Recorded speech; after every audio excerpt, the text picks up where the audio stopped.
विखे पाटील म्हणतात की शेतकरी सोसायटी काढतात, सोसायटी काढायच्या, कर्ज काढायचं, कर्जबाजारी व्हायचं आणि परत मग कर्जमाफीसाठी पुढे. आणि विखे पाटलांनी काय करायचं? विखे पाटलांनी कारखान्यासाठी कर्ज काढायचं, ते कर्ज बुडवायचं आणि पुन्हा सरकार दरबारी लोटांगण घ्यायचं, मोठं पॅकेज कारखान्यासाठी सरकारकडनं घ्यायचं आणि पुन्हा ते कर्ज बुडवायचं आणि तोच पॅकेजचा पैसा पुन्हा निवडणुकीच्या माध्यमातून राजकारणात आणायचा. याच्या पलीकडे विखे पाटलांनी काय केलंय? विखे पाटलांनी काँग्रेसमध्ये वेगवेगळ्या काँग्रेसमध्ये हात घालवली, ते अजून दुसऱ्या पक्षात होते, आता पुन्हा भाजपमध्ये गेले.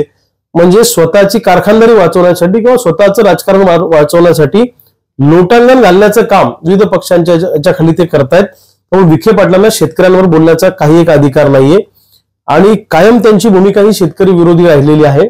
अशा प्रकारे शेतकऱ्यांच्या बाबतीत वक्तव्य करून त्यांनी शेतकऱ्याच्या जखमेवर मीठ चोळण्याचं काम केलेलं आहे. अरे तुम्हाला देता येत नसेल तर देऊ नका, पण किमान आमच्या जखमेवर मीठ तरी चोळू नका. भीक नको पण कुत्रावर अशी म्हणायची वेळ आलेली आहे. विखे पाटील जे बोलले हे सरकारमधल्या मंत्र्यांच्या किंवा नेत्यांच्या मनातलं जे आहे, पोटातलं त्यांचं ओठावर आलेलं आहे. हे कसे शेतकरी विरोधी आहेत. त्यामुळं आज शेतकऱ्यांवर कर्जबाजारी होण्याची का वेळ आली याचं चिंतन सरकारमधल्या लोकांनी केलं पाहिजे. सरकारने सोयाबीन कापसाला भाव दिला नाही, शेतीमालाच्या भावात तुम्ही आम्हाला लुटलं, म्हणून आम्ही कर्जबाजारी झालो आणि कर्जमाफी कर्जमुक्ती हा आमचा नैतिक अधिकार आहे, तो घेतल्याशिवाय आम्ही थांबणार नाही.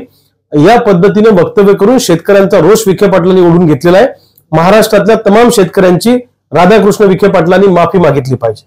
महाराष्ट्र टुडे न्यूजला लाईक करा, सबस्क्राईब करा आणि शेअर करा. आणि हो, आपली प्रतिक्रिया कमेंट करून आम्हाला नक्की कळवा. धन्यवाद.